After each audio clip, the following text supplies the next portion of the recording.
আসসালামু আলাইকুম। রাজনীতির মারপ্যাচটা বোঝা অনেক কঠিন হয়ে গেছে। আমরা ছাত্রদেরকে যতটা ছাত্র মনে করছি, বাট তারা কিন্তু রাজনীতিবিদদের বাপ। মাঠে থাকা জামাত ইসলাম এবং বিএনপি আগামী দিনে নির্বাচনে বলেন, কলেজ ক্যাম্পাস ইউনিভার্সিটিতে বলেন, কঠিন একটা রাজনৈতিক লড়াইয়ে মুখোমুখি হবে। তবে এই লড়াইটা ভিন্ন রকম একটা লড়াই। একটা লড়াই আছে যে মাঝপথে, রাজপথে, মাঠে ঘাটে, আর আরেকটা আছে কৌশলের লড়াই। আমাদের বিপ্লবী ছাত্র জনতা যারা আছে, সমন্বয়করা যারা আছে, তারা কৌশলে লড়াই করছেন। এই 5ই আগস্টের যে ঘটনা, সেই ঘটনাটা ছিল একটা কৌশলের লড়াই।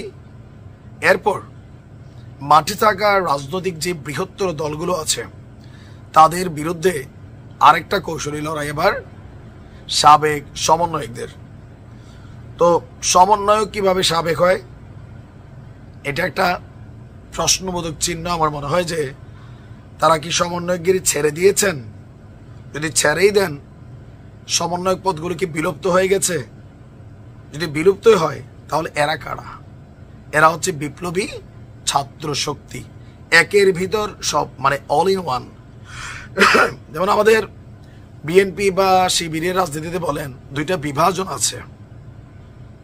শিবিরের মেনলি যারা একটু ইসলামিক মন মানসিকতার মানুষ, ধার্মিক, তারপর হচ্ছে একটু মানে ভিন্ন ঘরানার, আলাদা হয়।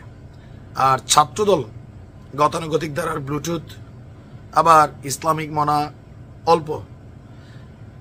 আবার অনেকে যারা আছেন রাজনীতি পছন্দ করেন না, তারা কিন্তু এই দুই দলের কোনোটাতেই তারা কানেক্ট হন না। বাট এবার যেটা আসতে যাচ্ছে, বিপ্লবী ছাত্র শক্তি, তারা আর একটা টিম।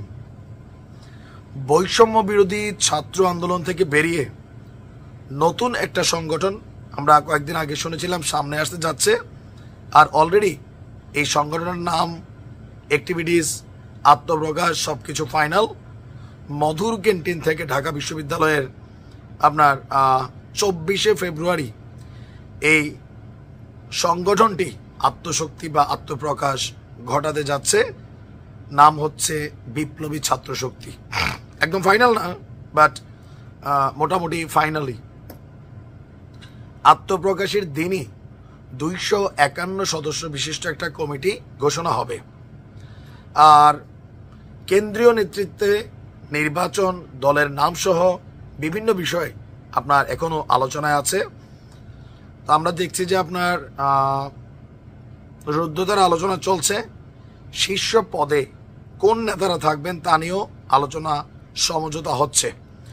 তবে এখানে তাদের বক্তব্য যে